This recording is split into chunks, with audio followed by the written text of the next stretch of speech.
Madurai K நகரில் பள்ளி தண்ணீர் தொட்டியில் விழுந்து சிறுமி உயிரிழந்த விவகாரத்தில் நேற்றைய தினம் பள்ளிக்கு சீல் வைக்கப்பட்ட நிலையில் தற்போது அந்த தனியார் பள்ளிக்கான உரிமம் ரத்து செய்யப்பட்டுள்ளது. விவரங்களை வழங்க இணைகிறார் செய்தியாளர் ஜெகநாத். வணக்கம் ஜெகநாத், இந்த செய்தியினுடைய முழு விவரங்கள் என்ன, பதிவு பண்ணுங்க. வணக்கம்.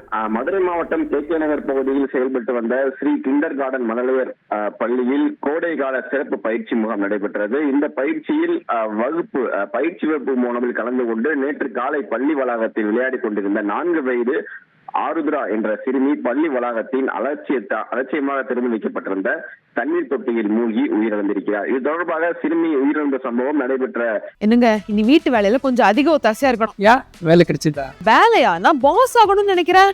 எப்படி? பாஸ் வாலா பி தி பாஸ்.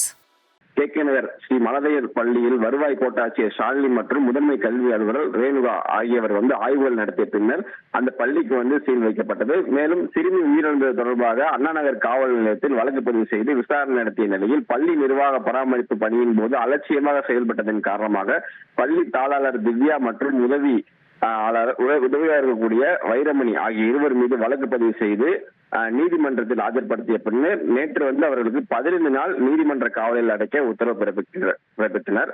இந்த நிலையில் பார்க்கும்போது தற்போது இந்த மழலையர் பள்ளியில் 4 வயது சிறுமி தண்ணீர் தொட்டியில் விழுந்து உயிரிழந்ததன் காரணமாக இந்த விவகாரம் தொடர்பாக இந்த கே நகர் ஸ்ரீ மழலையர் பள்ளிக்கான உரிமத்தை ரத்து செய்திருக்கிறார்கள். மேலும் பள்ளி வளாகத்தில் மாணவர்களுக்கான பாதுகாப்பை உறுதிப்படுத்த வேண்டும், கோடைகால சிறப்பு முகாம்கள் நடத்தினால் கடும் நடவடிக்கை எடுக்கப்படும் என்று மதுரை மாவட்டத்தில் உள்ள மழலையர் பள்ளி மற்றும் அனைத்து வகையான பள்ளிகளுக்கும் பள்ளி கல்வித்துறை சார்பில் தற்போது சுற்றறிக்கை அனுப்பப்பட்டிருக்கிறது. மேலும் 120க்கும் மேற்பட்ட பள்ளிகளுக்கு உரிய அனுமதி பெறாமல் இருப்பதாக புகார் நிலையில் அதற்கான நடவடிக்கைகள் எடுக்கப்படும் என்று கூறப்பட்டிருக்கிறது. குறிப்பிடத்தக்கது. நன்றி ஜெகநாத், உங்களுடைய தகவல்களுக்கு.